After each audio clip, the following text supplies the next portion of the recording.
To make these bowls, I used a penny. It's about an inch. These are just about an inch and a quarter long.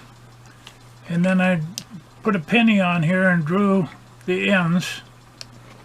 And then that board's about a 1/4 inch thick, yep. 3/4 inches wide, 1.25 inches long. Yep. Okay. And then after I got this end rounded off with my Dremel sander, then you hold on to a piece of wood like the whole thing. So then, if this was the actual carving I was doing, you can take the Dremel, you can grind out inside here. It's you have to take your time. The Dremel is turning very, very, very, very fast, and you can just hold on tight, and then just carve it out. And then I have another little round tool that's about a 1/4 inch, 3/16 to a 1/4 inch, and it's almost round, less the pin that goes into the Dremel to hold it. And that goes in and cleans that up real nice, because the sander is round with a sharp edge, and it doesn't clean it out nice. And then once you get all that rounded out and gouged out, then you would cut it off for length, and then take the Dremel and round off that final end. Yep. Okay, great, good. And then I like to cut these, grind these at a little bit of a slant so they look like a bowl. Yep, okay. Rather than just straight down. Mm-hmm. Okay. So the bottom is a little smaller than the top. Mm-hmm. Okay. Yep. For extra things to make it convenient, I make a little ladder. And the process of the ladder is you lay it down on the work table and you put nails on either end and little bitty, maybe 1/2 inch or 3/4 inch long finish nails, so you can lock it in. There's a nail on the end, on this end, this end, this end, here and here.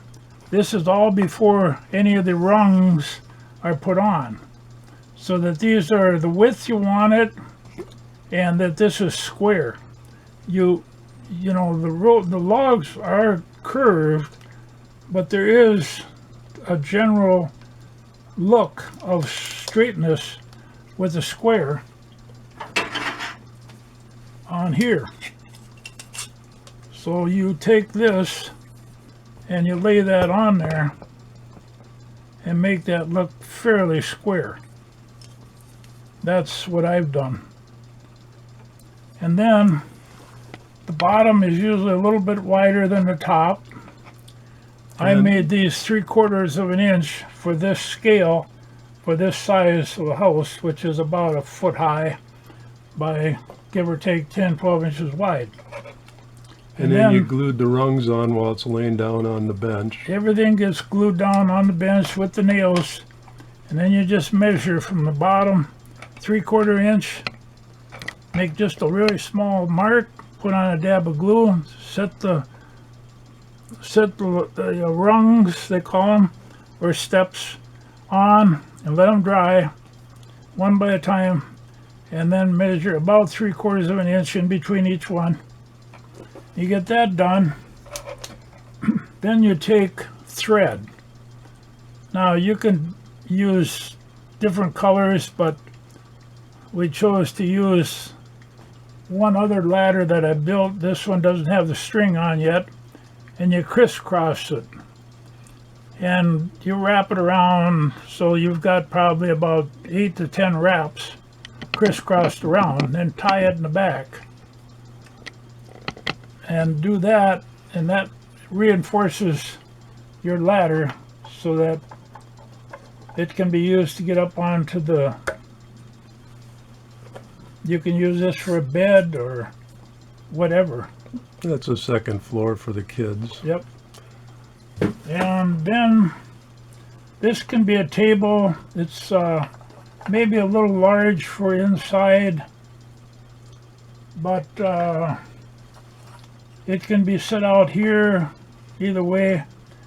And I drill little holes down into the top, and then I put them in. And I like this was maybe not quite done perfect, but if they're tapered out both directions, that's ideal. This one may be a little bit straighter than the other. And that's just an idea for a table. I glued these 3 pieces together. And those are the 1/4 inch thick by 3/4 by, what, 2 inches wide? Yep. Yep, okay. And here's a little bench that I made some ends out of 1/4 inch by 3/4 inch. I took a penny, made the circles, took my Dremel with the sander and ground that out, smoothed out the edges, glued those on. To me, it made a nice looking bench. Then we made a little shelf. You set the shelf inside. There's different ways of making these corners. I like the 45, but it's really hard to do. Then you can take these and you can hold 2 together and you can crisscross them. And then you have to mark them exactly. You cut half of the wood out of this side after it's split, and then half out of the other side, so they go together, so they're still flat on the back, so you can get the picture glued on there. So that's another option of how you could do it. You could also cut these square off, and you could glue them together that way after they were split. I like them split because you get a nice flat surface on the back. You don't have quite that nice here. Once you split them with the knife, then you can just shave off a little bit of wood until they're nice and flat, and then glue them together. Once that's glued together, I found the easiest way was to lay the picture on. I use a little piece of paper instead of getting glue on here, which doesn't matter, but then I can get it off. And then I try to put just a very small little bit of glue on the picture. Then I set all the way around, set the frame right on there so that everything lines up when you're building this thing, so that you cut these angles right the size, maybe just a little bit smaller than the picture itself. You got a little bit of extra paper, about half the thickness of this piece of log. That paper goes on the back. Now here, that you can see, is a piece of cardboard that covered the paper to make it strong. Plus, I put a little piece of string on there, as you can see, and I glued that so you can put a little nail on the wall and hang that up. It makes for a nifty looking picture, I think. How did you put that shelf together? The shelf, that gets to be a tricky little project. Cutting the boards like this, that's on a miter saw, a hand miter saw, the little black, they're plastic miter boxes. They last for maybe 100 cuts, and then the plastic starts wearing out from the saw. But until that time, you can cut these pieces out very nice. I took a piece like this and just marked and cut them all the same. And then I put the paper under there, and then it's really a touchy little job, because you can't just glue one side and expect it to stay, but maybe you can, and you can try different things. But this particular one, I glued both ends of the shelf, and I put them in there, and I just left this end open a little bit, and I got that one in, and then this one, and then this one, squeezed them together. I like this little tool. this slides on this shaft. You can find them real easy at any type of hardware store. You get them in that, and you hold this snug, and then you can tighten this, and there it's nice. And you get that mainly on this size. You just have to do it in the middle, because there might be a little bow in the wood. This might be a little bit of a distance difference between all of them. And once you get that in there, you push it down snug and make sure everything is flat so that it dries overnight.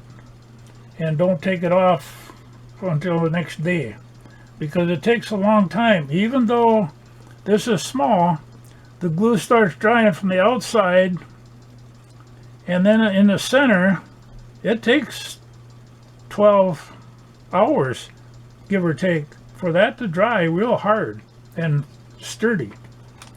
And then you can take your clamp off, and then you've got a little shelf built. Put that in. They fit in there nicer than I thought they would. Something like this. You can put acorns in here. I don't have them right here, but I've got some. Or anything that looks like it belongs in there. And there's the final house. Yeah, fun project.